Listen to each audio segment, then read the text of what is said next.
Suvendu Adhikari social মিডিয়ায় কটাক্ষ করে পোস্ট, তৃণমূলের প্রার্থী তালিকায় বহিরাগত বলে আক্রমণ।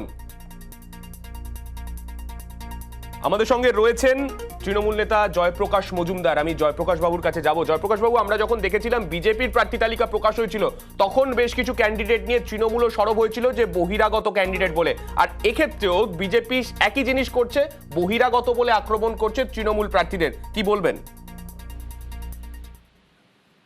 দেখুন, আজকে যেভাবে শুভেন্দুবাবু বলেছেন, শুভেন্দুবাবুর প্রথম খেয়াল করা উচিত যে 20টা না 21টা প্রার্থী বিজেপি ঘোষণা করে ব্রেক কষে দিল কেন মাঝখানে? তারপরে কি আর প্রার্থী পাচ্ছে না?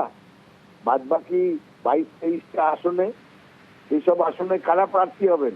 আমরা তো শুনতে পাচ্ছি যে বিজেপি গভীর জলে ঢুকে গেছে, যে আর পাচ্ছে না প্রার্থী। সেই উত্তর শুভেন্দু বাবুদের দিতে হবে।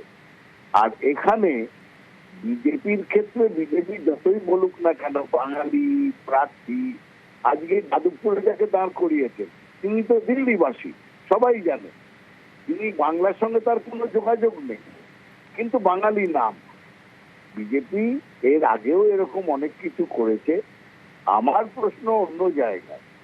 আমার প্রশ্ন, আজকে বিজেপি কি মিতালি বাগের মতন, মানে একটা খড়ের চালের বাড়ির দুস্থ মহিলাকে লোকসভার প্রার্থী করতে পারবেন?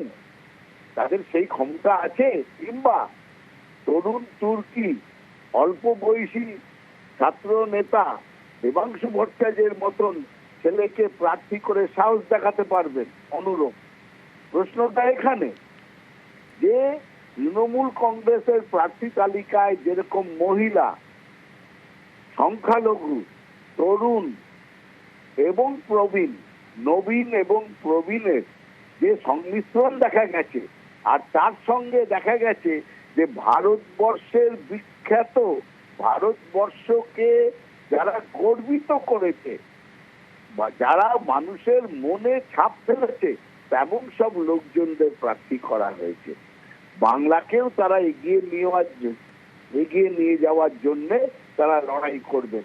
এটাই হচ্ছে মমতা বন্দ্যোপাধ্যায়ের বেশ উইনিং ফর্মুলা। বেশ, ধন্যবাদ জয়প্রকাশ বাবু।